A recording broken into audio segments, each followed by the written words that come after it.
You know, when you think about it, the 20th century was, without a doubt, the most turbulent, the most violent in all of human history.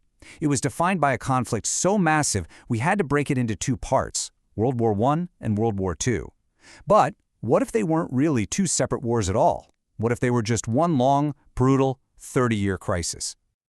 And that's the big question we're tackling here. How could one single gunshot in a provincial city end up setting the entire planet on fire? Not once, but twice. We're going to trace that path, from that one fateful shot to a global inferno that completely reshaped the world we live in today. So, let's jump right in. Our story kicks off, like so many tragedies do, with a single violent act. It happened in the summer of 1914, and it spiraled into a catastrophe that absolutely no one saw coming. Okay, so to get our bearings, just take a look at this timeline. From that first shot in 1914 to the final surrender in 1945, we're only talking about 31 years. This wasn't just a series of unfortunate events, it was a domino effect, a powerful chain reaction where each event directly caused the next. So first up, we have the Great War. At the time, people called it the war to end all wars. And you have to understand, they called it that because the sheer scale of the fighting and the sheer brutality of it, it was unlike anything the world had ever seen before. Right, so you're probably wondering, how did one little regional dispute just explode into a global war? Well, Europe was already a powder keg. It was divided into these two massive military alliances, basically a web of tripwires. On one side, you had the Triple Entente, and on the other, the Central Powers. So when the heir to the Austro-Hungarian throne got assassinated, this web of alliances just pulled everybody in, one after another. And this is where things get really grim. Industrial technology completely changed the game.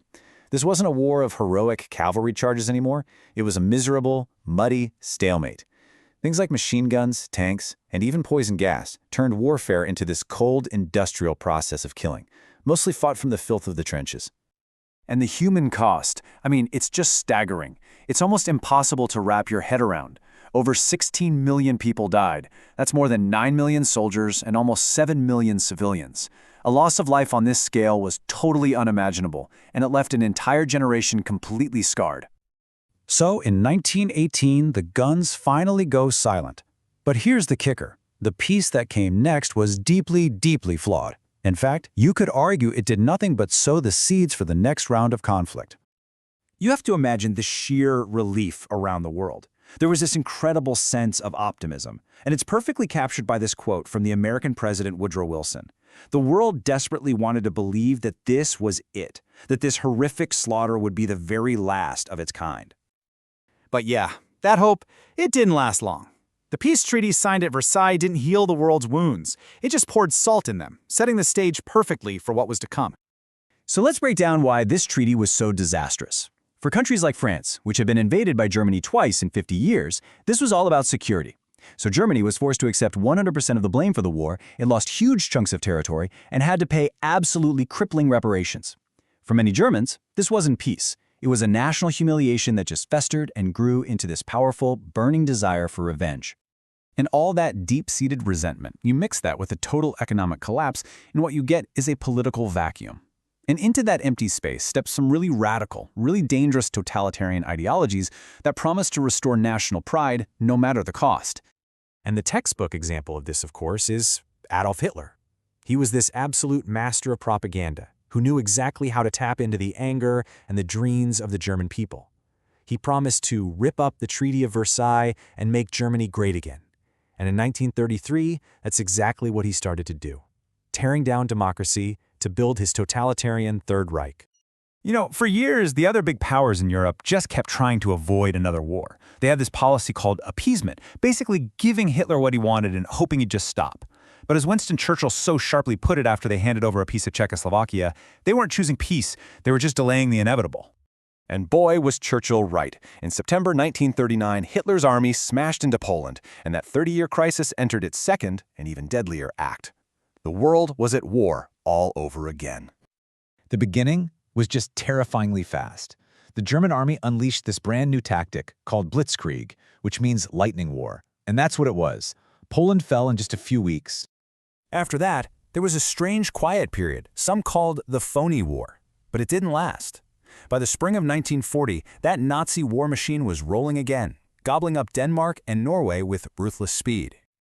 And then came the ultimate shock. France, the country that held the line for 4 brutal years in the First War, was completely defeated in just 6 weeks. Suddenly, Britain was all that was left, standing alone. But the Axis powers just couldn't keep that momentum going. Once the United States and the Soviet Union were in the fight, the tide really started to turn. This slide here shows you 3 of the huge turning points between 1942 and 43 that really sealed the fate of the Axis: Stalingrad on the Eastern Front, El Alamein in North Africa, and the Battle of Midway out in the Pacific. So, by 1945, it's finally over. But the world that clawed its way out of the rubble was profoundly, permanently changed. It was a new era, defined by new superpowers, and honestly, a terrifying new kind of fear. At the absolute heart of the war's horror was the Holocaust. As Allied troops began liberating the concentration camps, the true, sickening scale of the Nazi regime's systematic murder of over 6 million Jews was laid bare. It was an industrial-scale genocide that remains a permanent, horrific scar on human history. I mean, when you really try to tally the cost, World War II is, without question, the most devastating conflict humanity has ever known. The death toll was just astronomical, many times greater than the First War, with estimates somewhere between 50 and 80 million people.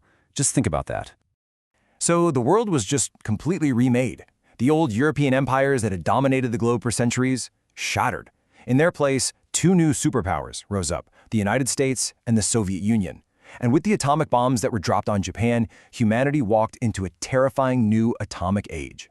The 30-year crisis was over, but a new, colder kind of conflict, the Cold War, was just getting started. All this leaves us with one final and pretty sobering question. This 30-year crisis is a stark warning from history, right? It teaches us that unresolved conflicts and an unfair peace don't actually end wars. They just put them on pause. So looking at our world today, have we truly learned that lesson?